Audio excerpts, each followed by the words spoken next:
Hello, everyone, and welcome to The Digital Dilemma, where we dive into the latest tech news, trends, and tips. I'm Nick Dreyfus, and today we're addressing an urgent and relevant issue: protecting yourself after a significant data breach that has exposed Social Security numbers. Recently, a massive data breach came into light, affecting millions of individuals across the country. This breach has led to sensitive information, including Social Security numbers, being made publicly accessible, mainly on the dark web. Let's break down what happened, why it matters, and what steps you need to take to safeguard yourself. So, what exactly happened in this breach? Well, according to CNET and other sources, a significant vulnerability or mishandling of data resulted in the exposure of Social Security numbers in a public database.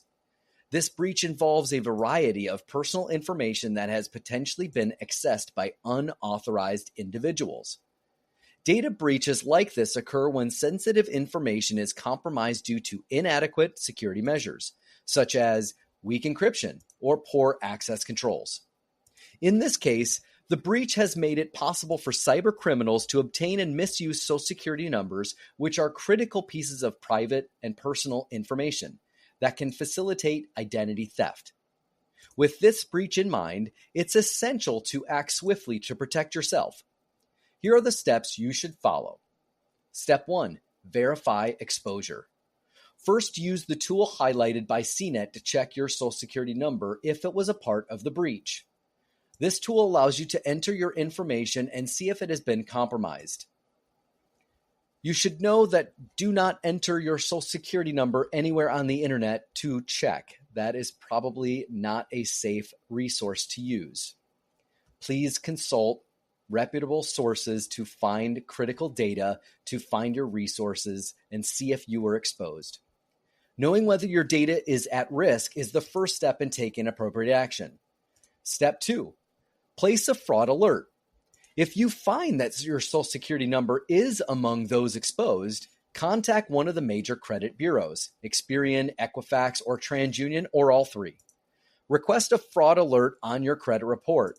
This alert will signal to your creditors that you may be a victim of identity theft and will require additional verification before opening any new accounts. Step 3. Monitor your credit reports. Next, you can obtain and review your credit reports from each of the three major credit bureaus. Look for any unusual or unfamiliar activity, such as accounts or inquiries you did not authorize.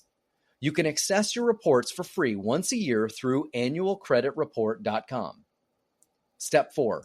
Consider a credit freeze. A credit freeze is another layer of protection that restricts access to your credit report, making it more difficult for identity thieves to open new accounts in your name. This doesn't stop thieves from misusing existing accounts, so ongoing monitoring is still very necessary. Step 5. Report identity theft. If you discover that your Social Security number has been used fraudulently, file a report with the FTC at identitytheft.gov. This report will help you create an identity theft report, which can be used to address and dispute fraudulent transactions or accounts. Step 6. Secure your personal information. Going forward, be cautious with your personal data. Avoid sharing your Social Security number unless absolutely necessary. Use unique passwords for your accounts, and enable two-factor authentication wherever possible to add an extra layer of security. Step 7, stay informed. Keep up to date with the latest security practices and any new developments related to the breach or any future breach. Awareness and proactiveness measures are key to protecting yourself from potential threats.